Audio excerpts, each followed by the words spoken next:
오늘은 느헤미야 6장 말씀을 통해서 하나님께서 이루시는 과정이라는 제목으로 함께 나누기를 원합니다. 앞에 느헤미야 5장에서 구제하지 않고 오히려 가난한 자들에게 고리대금업을 했던 지도자들을 꾸짖고 하나님의 백성의 행할 일에 대해서 가르쳐 주면서 구제해야 된다라는 것을 강조를 했습니다. 이렇게 공동체 내의 문제를 해결한 느헤미야는 이제 6장에서 보면은 또다시 외부의 적들의 음모와 모함, 공갈, 협박 이런 것에 직면하게 되어지는 내용이 오늘 6장에 기록이 되어져 있습니다. 지금 성경 창세기부터 해서 사건들과 중요한 그런 내용들을 짚어가는 과정 속에서 느헤미야 성경은 좀 더 자세하게 이렇게 살펴보는 것은 우리가 평소에 느헤미야서에 대해서는 많이 다뤄보지 않았기 때문에 그래서 좀 더 자세하게 살펴보고 있고요. 그리고 지금 성전 재건을 했습니다. 성전을 재건하는 문제는 하나님께서 최초에 성막을 만들도록 하셨던 것처럼 하나님께 나아가는 길을 하나님께서 열어주시는 그런 의미가 있습니다. 이것은 신약교회의 예수 그리스도를 상징하는 것으로서 우리에게 하나님께서 먼저 구원의 길을 허락하셨다라는 그런 은혜가 그 안에 담겨져 있습니다. 그리고 이제 느헤미야서에서 강조되어지고 있는 내용은 예루살렘 성을 재건하는 그런 일이 주 내용으로 다루어지고 있습니다. 그런데 예루살렘 성을 재건하는 일도 하나님의 은혜 가운데에 이제 왕의 명을 가지고서 성을 재건하는 일을 하게 되어지는데 모든 것이 하나님의 은혜와 섭리 가운데 이루어진 일입니다. 그러면 이 예루살렘 성을 재건하는 것을 오늘날 신약 교회에 어떤 것과 연결시켜서 우리가 이해를 할 수 있느냐 했을 때 신약 교회에 주어진 그러한 숙제다라고 우리가 생각할 수 있습니다. 성벽을 재건하는 일이 시작이 되었지만 호락호락한 일이 아니었습니다. 많은 어려움이 있었습니다. 외적인 어려움을 해결하고 나니까 또 내적인 문제가 터져서 지난주에는 그 내적인 문제를 살펴보면서 고리대금업을 하는 그러한 지도자들을 꾸짖고 형편의 어려운 자들을 구제해야 된다라는 하나님께서 계명을 통해서 율법을 통해서 강조하신 그러한 뜻을 이제 행하도록 그렇게 지도를 합니다. 이 모든 과정이 교회에 주어진 숙제를 해결해 나가는 과정이다. 그렇게 볼 수 있습니다. 성벽을 세우는 이 일은 하나님께서 섭리하시는 가운데 포로에서 돌아온 사람들이 직접 힘을 다해서 수고하고 총칼을 가지고 방해하는 자들을 대적하면서 그렇게 해나가는 일이었습니다. 이것은 바로 교회가 이 땅의 교회가 전투하는 교회로서 사탄의 모든 공격에 대비하면서 우리의 믿음을 지켜나가고 또한 우리의 신앙을 하나님 앞에 고백하는 그러한 삶이 축적되어야 된다라는 것을 가르쳐주는 그런 의미가 있습니다. 오늘 6장 말씀에서도 보면은 이제 공격해오는 그런 공격을 방어하면서 성벽을 쌓고 있는데 내적인 문제가 있어서 내적인 문제를 해결했고 그런데 아직까지도 예루살렘 성을 쌓는 이 일을 방해하는 그 방해자들의 방해가 그치지 않는데 이번에는 느헤미야, 지도자 느헤미야를 공격하는 그러한 내용이 오늘 6장에 기록이 되어져 있습니다.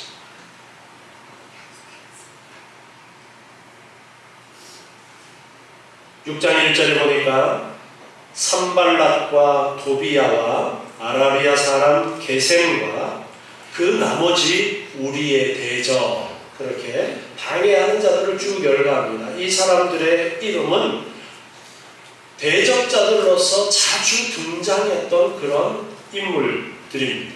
이 대적들이 내가 성을 건축하여 그 퇴락한 곳을 남기지 아니하였다 함을 들었는데, 성 재건하는 일이 이제 순조롭게 잘 진행되는 그 소식을 들었던 겁니다. 계속 방해를 했음에도 불구하고 무장하고서 예루살렘 성을 쌓는 그 일을 계속해 나가는 그러한 것을 보았던 것입니다.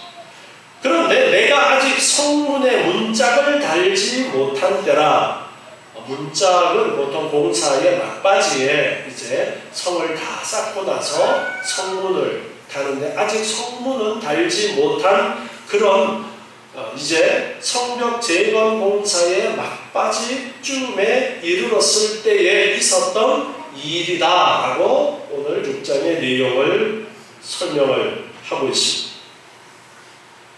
2절에 보니까 산발랏과 게셈이 내게 보내어 이르기를, 오라 우리가 오노 평지 한 촌에서 서로 만나자.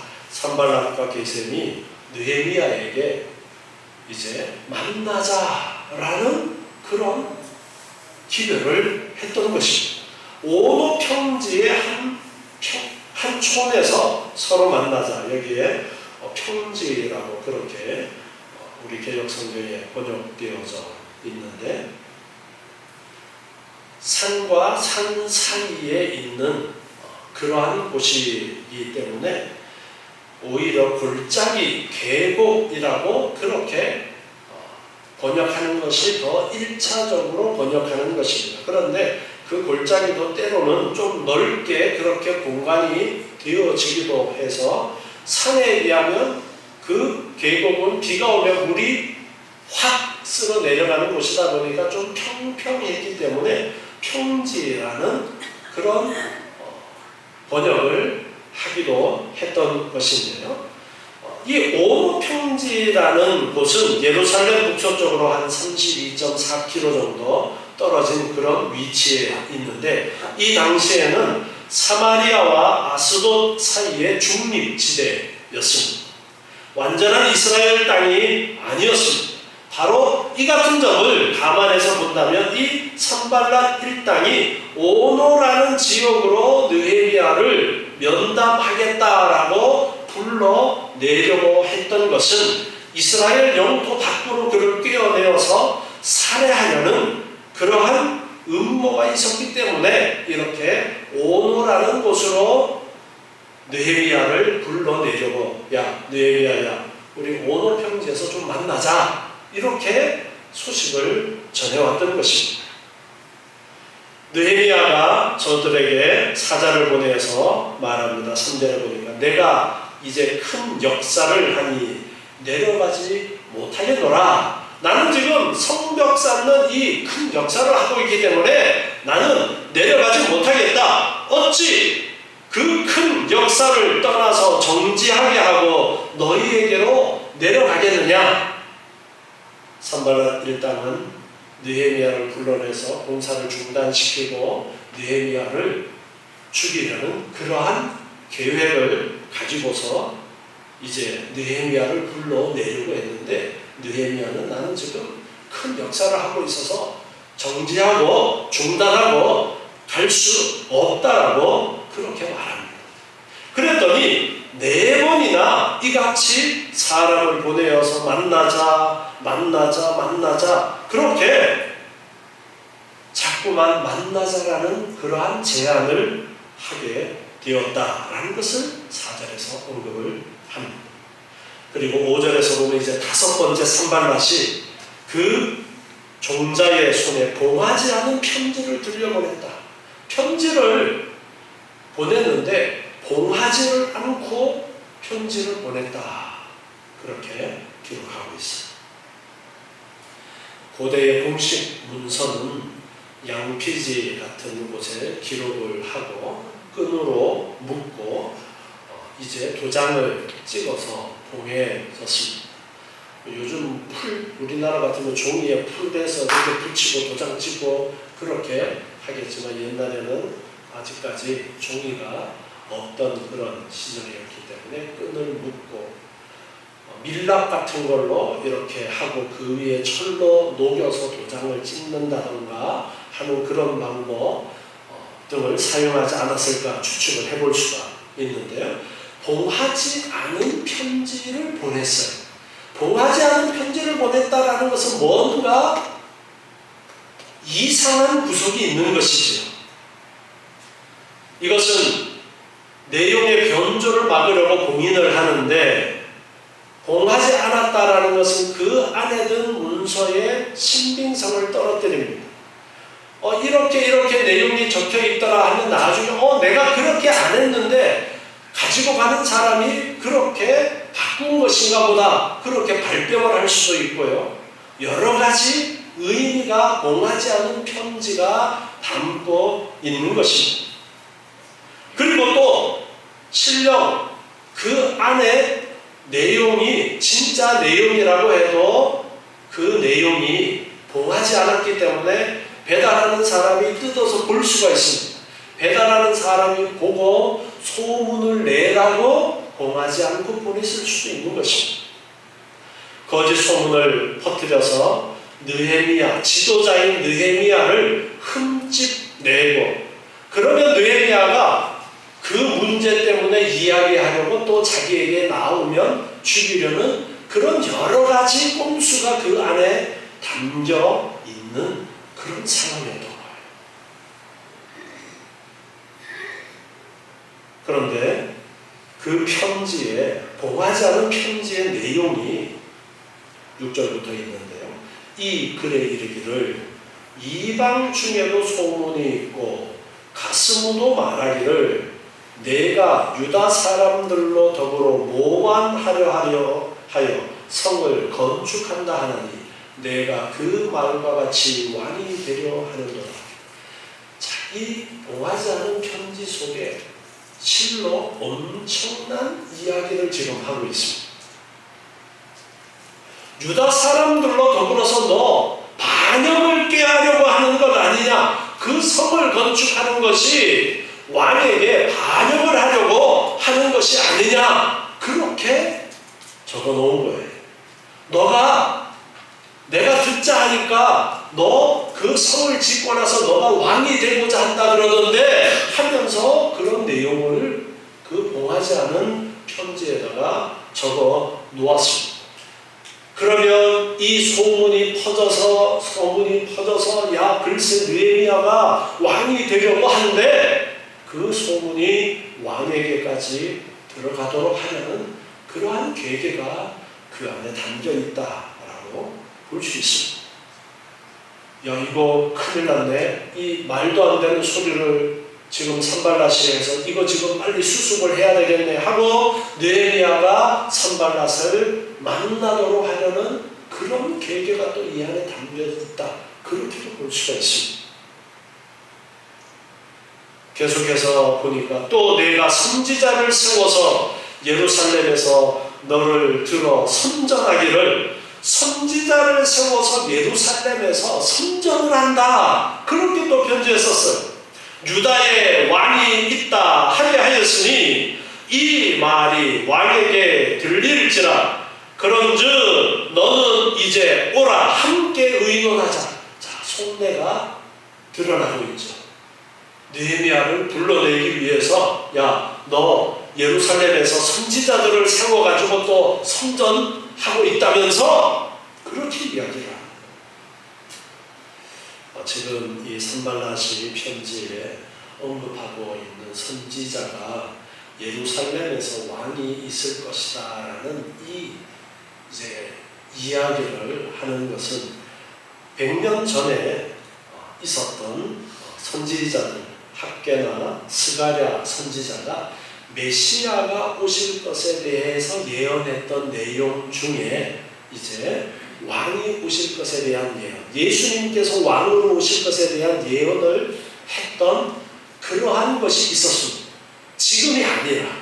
그런데 그것을 이제 연결시켜가지고 야 지금 너가 선지자들을 꼬드겨가지고 지금 예루살렘에 왕이 있다라는 그런 예언을 하도록 한다면서 그렇게 편지에 적어서 느헤미야를 어떻게 해서든지 바깥으로 불러내려고 하고 있는 거야. 야, 너 이 이야기 왕에게까지 이미 다 소문났을걸? 그러면서 어떻게 해서든지 느헤미야를 밖으로 끌어내려고 그 편지를 봉하지 않고 이렇게 보냈어요. 나중에 야 이거 사실과 다르잖아 그러면 내가 그렇게 안 했는데 배달하면서 내용을 바꿨나 보다. 그렇게도 할 수 있도록 봉하지를 않고 편지를 보내서 느헤미야, 지도자인 느헤미야를 무너뜨리려고 하고 있습니다.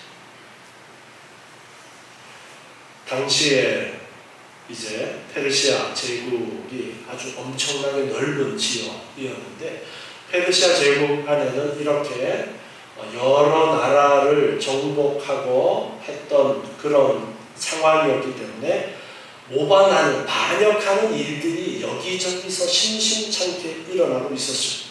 그렇기 때문에 이 모반이라는 이 소식은 페르시아 왕에게는 상당히 싫어하는 그런 일이었기 때문에 느헤미야도 모반했다라고 그렇게 되어지면은 곤란한 상황이 되어질 수도 있는 것입니다. 그래서 지금 산발랏 일당이 그렇게 몰아가고 있고, 더군다나 술 맡은 관원이라고 그랬죠. 느헤미야가 술 맡은 관원은 여러분 중국 역사에 보면은 중국 왕을 세워놓기는 했지만 실질적으로 그 나라를 쥐락펴락했던 사람들이 넷이다라는 이야기 여러분 들어보셨죠? 그것처럼 이 술 맡은 관원도 왕과 아주 가까운 그런 자리에 있었기 때문에 왕의 권한을 탐내는 그런 반역들이 일어나는 경우가 있었던 겁니다. 그런데 느헤미야가 술 맡은 관원이고 그리고 예루살렘 성을 쌓아서 자기가 왕이 되려 한다라는 이 이야기는 느헤미야에게 치명상을 입힐 수 있는 그런 것이었습니다. 그래서 이 느헤미야를 협박해서 불러내려고 했던 것입니다. 마귀의 역사는 언제나 거짓으로서 성도를 두렵게 하고 하나님의 일에서 떠나도록 그렇게 미혹을 합니다. 그런데 특별히 지금 예루살렘 성을 재건하는 일과 제가 교회를 연결시켜서 말씀을 드렸죠. 교회가 있는데 교회를 무너뜨리라는 것이 사단의 계획이, 수단과 방법을 가지지 않고 교회를 무너뜨리는데, 교회를 무너뜨리기 위해서 교회를 공격하다 가장 교회에 치명타를 입힐 수 있는 것 중에 하나가 무엇이냐 하면 지도자를 공격하는 겁니다. 교회의 지도자를 공격하는 겁니다. 그래서 교회의 지도자를 몹쓸 인간으로 만들어서 그 교회를 무너뜨리려고 하는 것이 사탄의 계획입니다. 신천지가 잘 사용하는 방법이 그런 방법. 그래서 신천지가 교회에 침입해서 목사를 개돼지로 만들어버립니다. 몹쓸 인간으로 만들어버려요. 소문을 퍼뜨리고 해서 목사를 아주 몹쓸 인간으로 그렇게 만들어버리는 일을 꾸며냅니다. 그런데 지금 느헤미야를 불러내어서 느헤미야를 없애고 예루살렘 성을 완성하는 일을 못하도록 하는 그 계획을 보면서 이런 것들을 생각해 볼 수가 있습니다. 느헤미야가 8절에 보면 이제 답을 합니다. 보내어 저에게 이르기를 너의 말한 바 이런 일은 없는 일이고 내 마음에서 지어낸 것이다. 이런 것은 없는 것이고 내 마음에서 지어낸 것이다. 없는 것을 너가 지어낸 말이다. 그렇게 이제 답을 보내게 됩니다. 그냥 너는 떠들어라 그러고 놔둘 수 있는 문제지만 느헤미야는 너가 말하는 것이 근거 없는 일이다라는 답을 보내게 됩니다. 우리가 상황에 따라서는 이처럼 원수의 공격에 대해서 변호하는 일이 필요할 수도 있습니다. 지금 느헤미야가 볼 때에 이 일은 변호하는 일이 필요한 것으로 생각이 되어서 야, 너 터무니없는 이야기를 하고 있다 라는 것을 이제 밝히게 되어지고 있습니다. 9절에 보니까 이는 저희가 다 우리를 두렵게 하고자 하여 말하기를 저희 손이 피곤하여 역사를 정지하고 이루지 못하리라 합니다. 이처럼 지금 산발랏 일당이 편지까지 보내고 거짓 편지를 봉하지 않고서 보낸 이 모든 일을 4번씩이나 느헤미야를 불러내는 그 일들은 우리가 두려워서 성공사를 멈추도록 하려는 그러한 계획이다라는 것을 언급합니다. 피곤하여 역사를 이루지 못하도록 하기 위해서 그래서 기도합니다. 이제 내 손을 힘있게 하옵소서. 느헤미야는 이런 문제를 맞닥뜨렸을 때에 어떻게 해결해 나가느냐. 자기가 변호할 수 있는 것은 변호를 하지만 야 말도 안 되는 소리 하지 말라고 답을 하기도 하지만 그 문제를 놓고 하나님 앞에 기도하는 거예요. 하나님 지금 이렇게 방해하는 자들이 방해를 하고 있습니다. 내가 성공사하는 일을 집중하지 못하도록 내 힘을 빼놓으려고 우리 백성들의 힘을 빼놓으려고 집중하지 못하도록 이렇게 하고 있습니다. 하나님 도와주십시오. 기도하고 있습니다.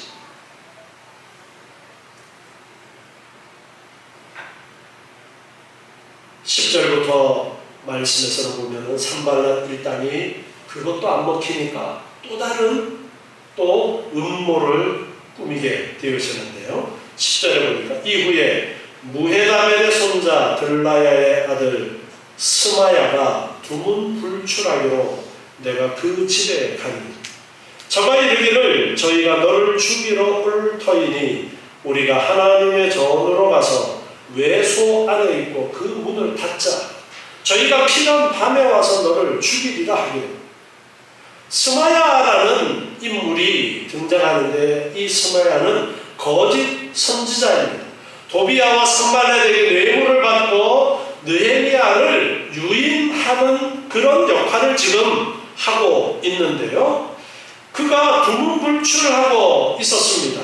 두문불출했던 까닭은 자기가 계획한 바 악한 음모를 성취하기 위해서 두문불출하고 있는데 자신이 선지자로서 유다의 대적들에게서 생명을 위협받고 있는 상황인 것처럼 가정하기 위해서 두문불출하고 있어. 내가 생명의 위협을 받고 있다라는 것을 꾸미기 위해서 그렇게 하고 있습니다. 이를 통해서 그는 느헤미야의 주목을 끌고 자신이 전하는 거짓 예언에 신빙성을 더하도록 하기 위해서 두문불출하고 있었습니다. 그리고 또한 스마야는 자신처럼 은둔하지 않으면 느헤미야가 암살을 당할 위험이 있다라는 것을 암시하려는 그러한 술수를 지금 꾸미고서 두문불출하고 있어요. 집안에 틀어박혀서 밖으로 나오지 않고 있는 겁니다. 스마야의 목적은 느헤미야의 명예를 손상시키려는 것이었습니다. 만일 느헤미야가 스마야의 이 말을 따라서 성전에 숨게 되면은 원수들은 그를 가리켜서 비겁한 자라고 또 하나님을 의지하지 않는 자라고 악선전을 할 것입니다. 그렇게 된다면 그는 그의 지도자 자격에 큰 손상을 입을 것입니다. 원수들은 이것을 노리고 이제 지금 성전으로 가서 외소에 들어가고 문을 걸어 잠그고 있자. 그렇게 말하면서 밤에 와서 너를 죽이려고 한다. 하나님께서 나에게 이것을 알려주셨으니까 너는 빨리 성전으로 도망가고 숨어있자. 지금 그렇게 말합니다.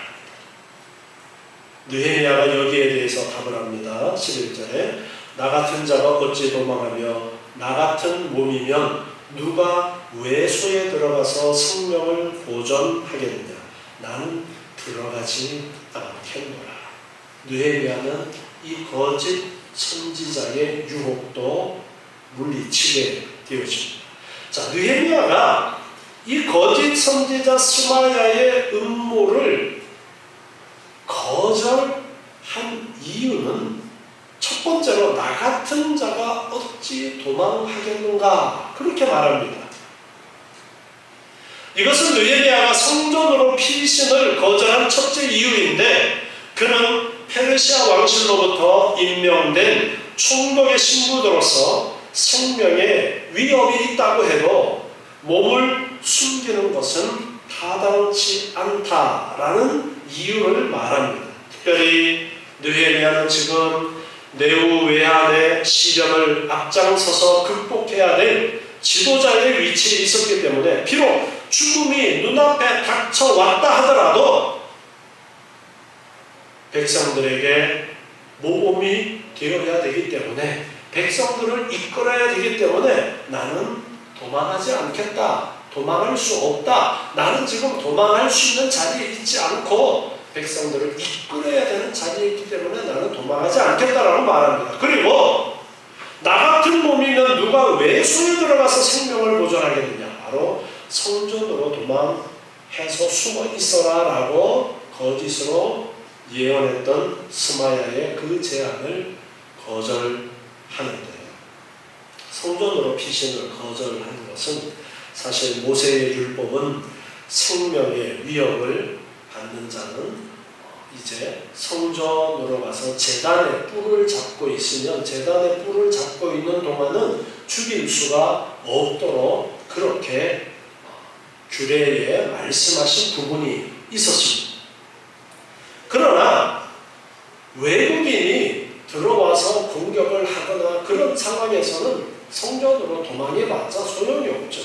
하나님을 두려워하지 않는 자들이 행하는 그런 일이기 때문에. 그리고 더군다나 지금 외소라고 표현되어져 있는 이 장소는 제사장만이 들어갈 수 있는 곳입니다. 뜰에 있는 이제 번제단의 뿔을 잡는 그것과는 다른 것입니다. 번제단에는 접근할 수 있도록 허용된 그런 곳이었지만 외소는 제사장만이 들어갈 수 있는 그런 곳인데 그 외소로 피하라라고 이 스마야 거짓 선지자가 이야기를 했습니다. 그것은 율법을 어기도록 하려는 것이고 율법을 어기면 그걸로 흠집을 내서 느헤미야가 지도자의 역할을 제대로 하지 못하도록 해서 성벽을 쌓는 예루살렘 성을 완성하는 그 일을 못하도록 하기 위한 것이었습니다.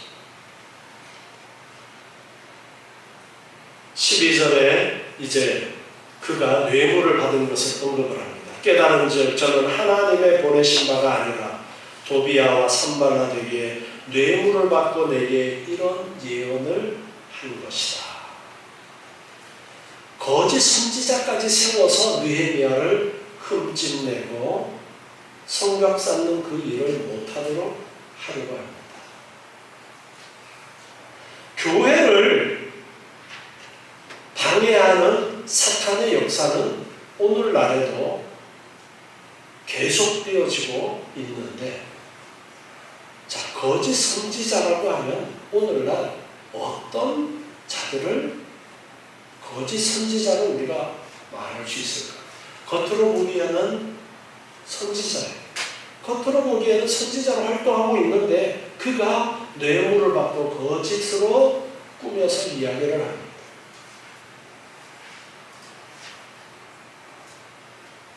교회의 지도자라고 하는 사람들이 사탄에게 미혹되어져서 혹은 돈이나 다른 것에 미혹되어져서 진리를 올바로 전하지 않고 진리에 어긋나는 것들을 가르치고 그렇게 행하도록 하는 그런 일들이 바로 이런 거짓 선지자가 하는 일이다라고 말할 수 있습니다.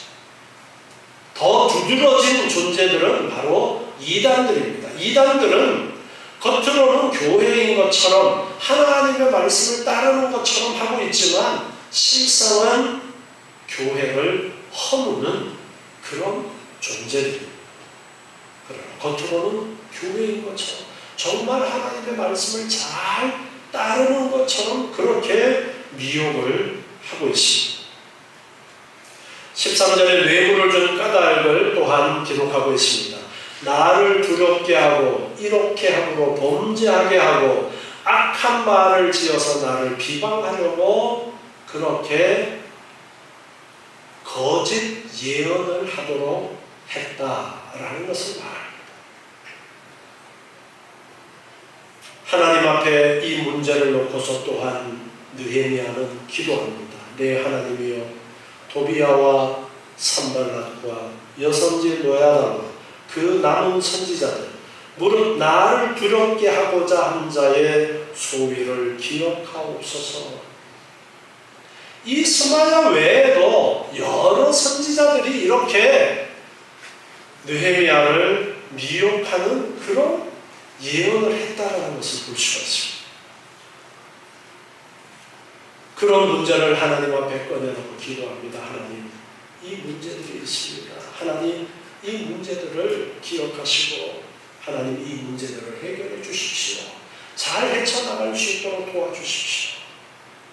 이처럼 느헤미야는 어려움이 있을 때마다 기도하면서 그 유혹을, 그 위기를 잘 극복해 나아가게 됩니다. 15절에 보니까 이렇게 예루살렘 성을 재건하는 역사가 52일 만에 엘룰월 25일에 끝났다 기록하고 있습니다.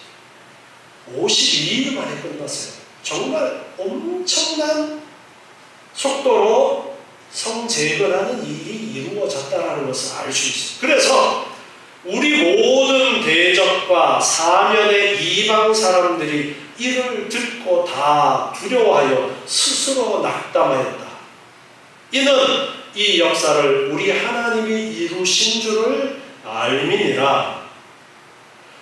아니 52일 만에 이 성 재건하는 일이 다 끝나고 나니까 자기네들이 아무리 방해를 하고 이렇게 저렇게 방해를 했는데도 불구하고 52일 만에 끝나고 나니까 이제는 그 결과를 보고서 두려움이 생겼다라는 것입니다. 정말 하나님의 도우심으로 이 성벽 재건하는 일이 완성되었구나라는 것을 주변의 이방인들도 깨닫게 되었다라는 것입니다.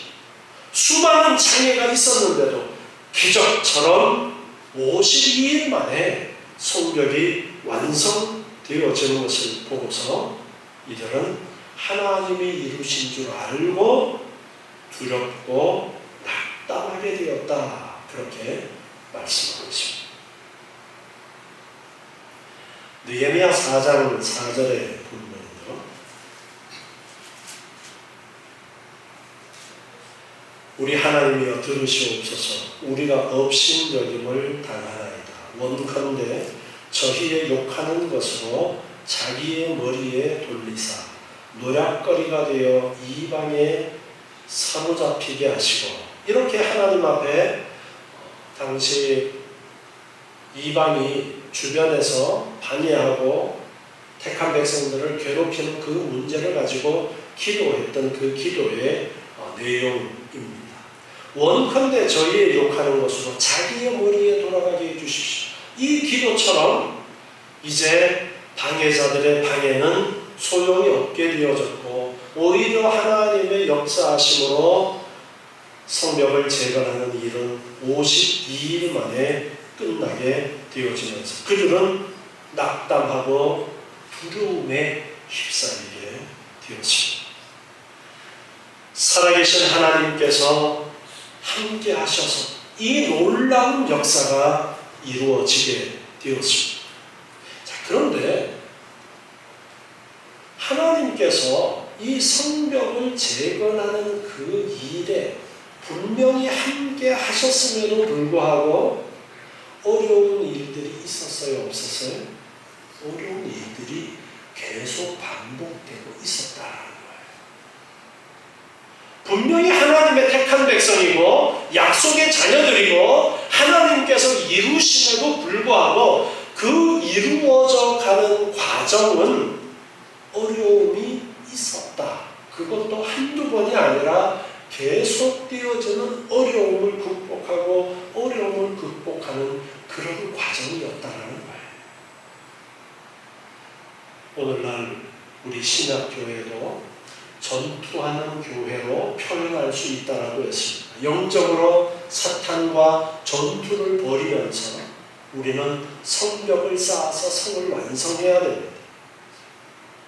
하나님의 나라를 온전히 이루어 나아가는 이 일을 위해서 우리에게 주어진 숙제는 복음을 증거하고 교회를 유지해 나아가는 이것이 이 땅의 교회에게 주어진 숙제입니다. 이 숙제를 해가는 데 있어서는 많은 어려움이 있습니다. 하나님께서 그냥 어려움 없이 해 주실 수도 있는데 하나님께서는 어려운 일들이 계속되어지도록 그렇게 하셨습니다. 분명 하나님의 역사임에도 불구하고 하나님께서 이루시는 교회임에도 불구하고 하나님께서 그 교회를 이루어 나가시는 그 과정은 어려움이 계속되는 과정이다. 그런데 하나님께서는 이 어려움을 왜 주시는가 우리가 한번 고민해 보아야 됩니다.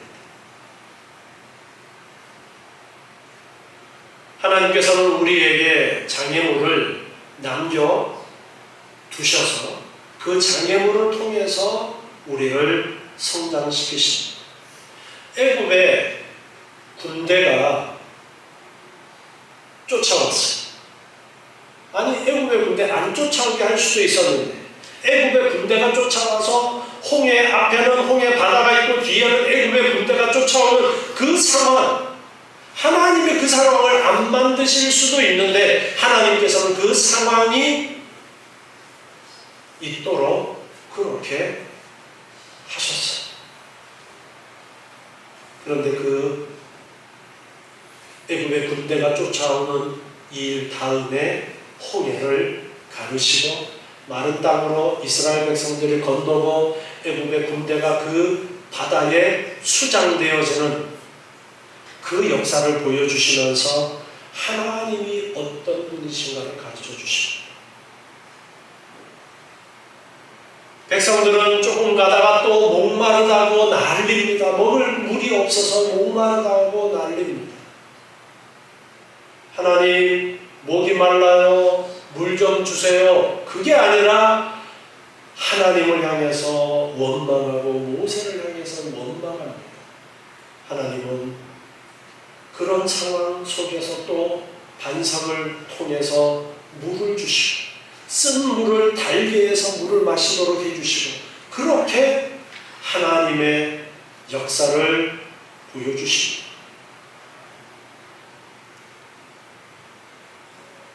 먹을 것이 없는 상황을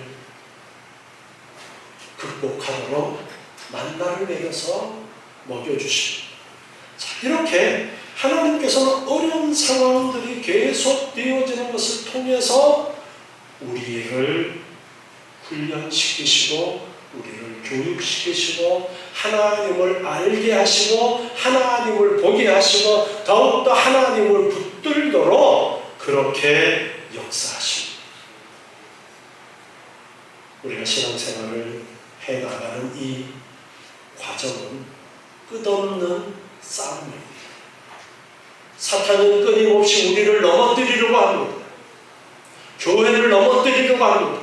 그런 상황 속에서 우리는 하나님을 더욱더 붙들고 느헤미야가 기도하면서 그 위기를 이겨나갔던 것처럼 하나님을 향해서 하나님 도와주십시오. 하나님 도와주십시오.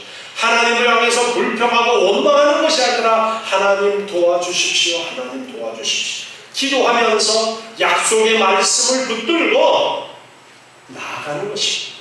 하나님을 더욱더 의지하도록 하나님께서는 우리를 연습시키는 과정이 우리에게 주시는 고난과 어려움의 시간이라는 것을 깨달아야 해요. 그것을 깨닫고 나면은 큰 어려움이 내 앞에 닥쳐와도 우리는 소망을 가질 수 있습니다. 하나님께서는 이 어려움을 통과하게 하시고 결국에는 이 어려움을 통과하게 하시고 나로 더욱더 굳건한 믿음으로 성장시켜 주실 것이라는 그 확신을 가지고 기도하세요. 하나님 도와주십시오.